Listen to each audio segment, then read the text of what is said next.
नमस्कार, आप देख रहे हैं इंडिया स्पीक्स डेली और मैं हूं चित्रांश सक्सेना। बंगाल में चुनाव के मध्य हिंसा की घटना दिन प्रतिदिन देखने को मिल रही है। 10 अप्रैल को सीतलकुची के जोरपट्टी क्षेत्र में बूथ नंबर 126 पर सीआरपीएफ पर भीड़ द्वारा हमला होता है और आत्मरक्षा के लिए जवान को फायरिंग करनी पड़ी, जिसमें 4 लोगों की मौत भी हो गई।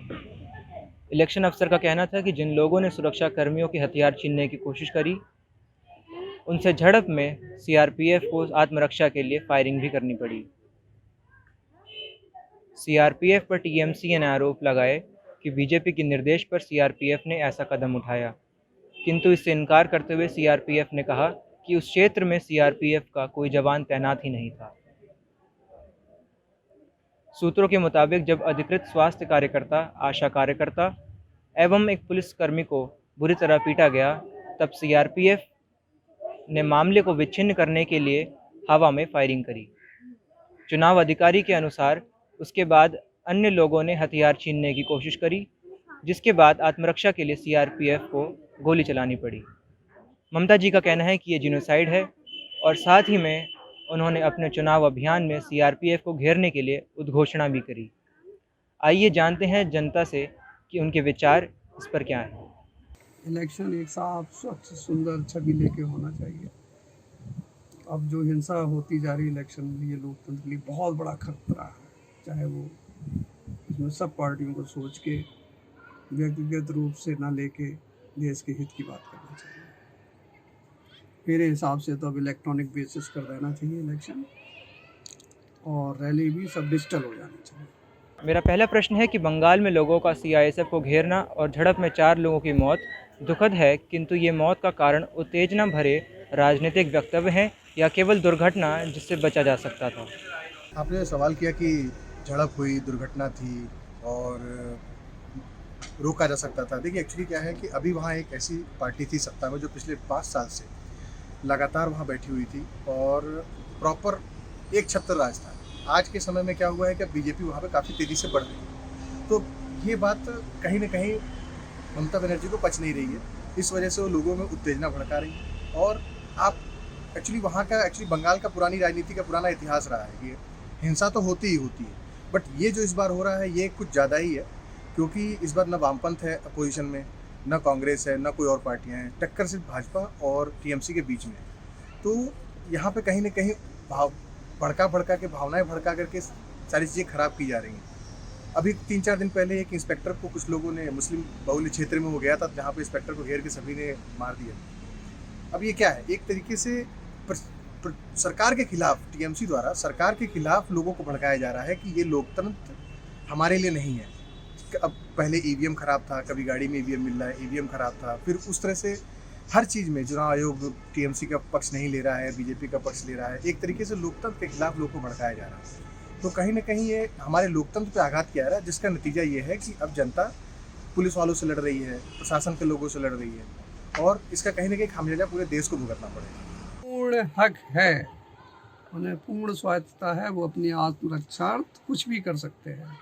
उपद्रवियों ने पहले काम किया, ममता दी ने भड़काया, इसलिए उन्होंने जो भी किया उचित किया। बंगाल में जिस तरह से सीआईएसएफ के लोगों को घेरा गया और 4 लोगों की मौत हुई, एक राजनीति को दर्शाता है और एक बहुत ही ख़राब राजनीति को दर्शाता है। मेरे हिसाब से इस तरह की राजनीति नहीं होनी चाहिए, क्योंकि हमारे जवानों पे हमला किया जा रहा है, हमारे भारत के लोगों पे हमला किया जा रहा है सिर्फ एक चुनाव के लिए, और वो चुनाव जहाँ पे हमारे भारत के लोग ही योगदान देंगे, हमारे भारत के लोग मतदान देंगे और सरकार को चुनेंगे। तो सरकार ऐसी राजनीति करती है तो ये शोभा नहीं देता, और इसके लिए सरकार को सचेत रहना चाहिए और इलेक्शन कमीशन को भी सचेत रहना चाहिए, और ऐसे राजनीति के खिलाफ उन्हें कड़ी से कड़ी कार्रवाई करनी चाहिए। बंगाल में इस घटना के बाद सेनाओं पर आक्षेप लगाना पॉलिटिक्स के स्तर में गिरावट की तरह देख रहे हैं, क्या ये उचित है? परिवर्तन का दिखाई पड़ रहा है बहुत बड़ा। इस बार तो ममता दीदी गई, जनता परिवर्तन चाहती है जनता, और मुझे लगता है इस बार बीजेपी की सरकार बनेगी पूर्ण बहुमत के साथ। आत्मरक्षा का अधिकार की जहाँ तक बात है, आत्मरक्षा का अधिकार सभी को है।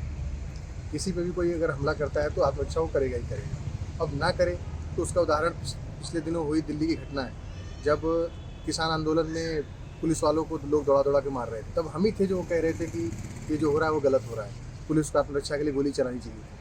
क्योंकि कहीं ना कहीं पुलिस वालों का मार खाना या फिर किसी सेना के आदमी का मार खाना हमको दुख देता है कि वो हमारी रक्षा के लिए और उनको कोई ऐसा आदमी भीड़ बड़ा बना करके आता है और उसको मारने लगता है। तो मेरे हिसाब से पुलिस का गोली चलाना बिल्कुल सही था कि आगे भविष्य में कोई इस तरह की चीज़ सोचेगा नहीं। जहाँ तक अभी 4-5 दिन पहले की घटना, एक पुलिस वाले को बिहार में ही मुस्लिम बहुल इलाके में वो रेड करने गया था किसी को गिरफ्तारी के लिए, मोटरसाइकिल की चोरी में किसी की गिरफ्तारी करने गया था, तो वहाँ पे भीड़ ने मिलकर के उसको जान से मार दिया। और दुखद घटना उससे बड़ी ये हुई कि उसकी माँ की भी मृत्यु हो गई उसके अगले दिन, ये खबर सुनकर। अब ये भी एक तरह की लिंचिंग है। अगर वो पुलिस वाला उसको गोली चलाता तो क्या हम क्या कहते कि वो गलत कर रहा था? वो कभी गलत नहीं कर रहा था, उसको गोली चलानी चाहिए थी। तो उसको रिवॉल्वर अगर मिली है, अगर सरकार ने दी है, तो उसको आत्मरक्षा के लिए भी दी है और हमारी रक्षा के लिए भी दी है। तो कहीं से भी मेरे हिसाब से ये चीज़ गलत नहीं थी। जी बिल्कुल, मेरा मानना है कि जो सीआईएसएफ के जवान हैं, जो कि निर्वाचन आयोग द्वारा उनके दिशा निर्देश पर सुरक्षा दे रहे हैं, लोगों को सुरक्षा दे रहे हैं और एक free and fair elections conduct करवाने की योजना कर रहे हैं, तो उन्हें भी सुरक्षा दी जानी चाहिए, क्योंकि वो भी एक नागरिक हैं, वो भी हमारे भारत के ही लोग हैं और उनकी सुरक्षा हमारी जिम्मेवारी बनती है।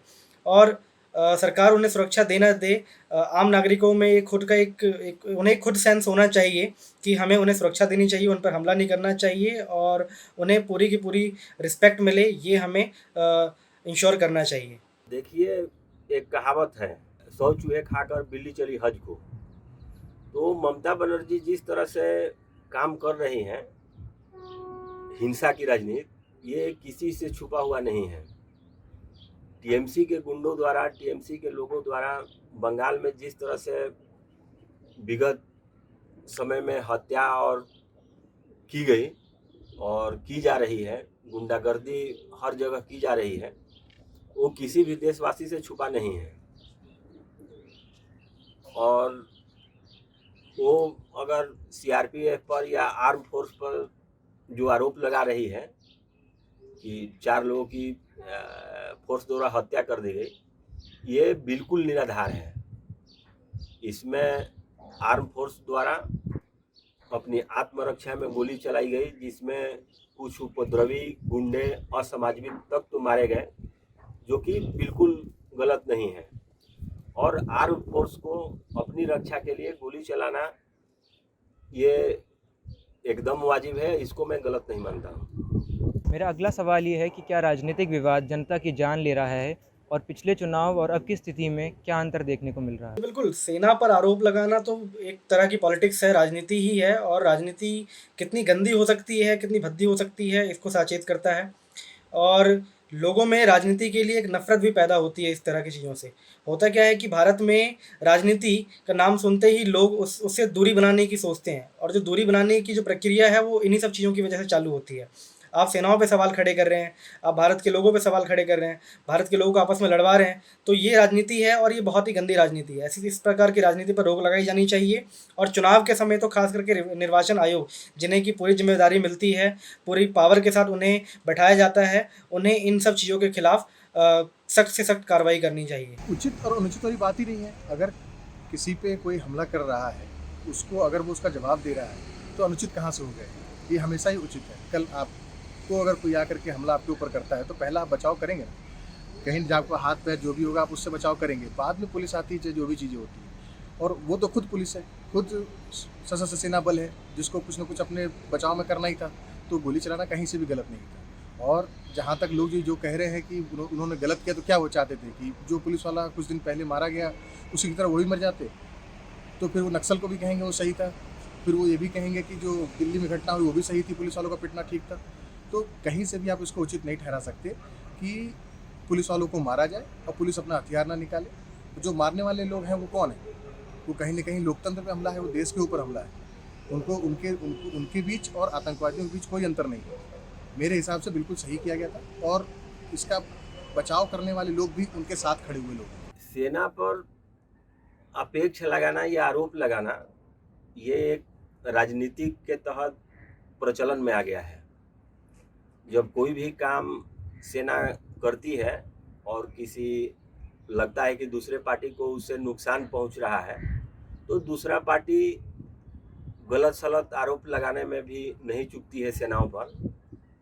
ये सेना को राजनीति में घसीटने का और राजनीतिक पार्टियों को अपना फ़ायदा लेने का एक प्रचलन हो गया है देश में, जो कि बहुत ही बुरा है और इसके दुष्परिणाम हो सकते हैं। और राजनीतिक पार्टियों को ये सोचना चाहिए कि जो हमारे देश के आर्म फोर्स हैं, स्पेशली जो सेंट्रल फोर्स है या जो भी देश की रक्षा में लगे हुए हैं, उन पर गलत आरोप नहीं लगाना चाहिए, क्योंकि उनकी मानसिकता और कार्य करने की शैली प्रभावित होती है।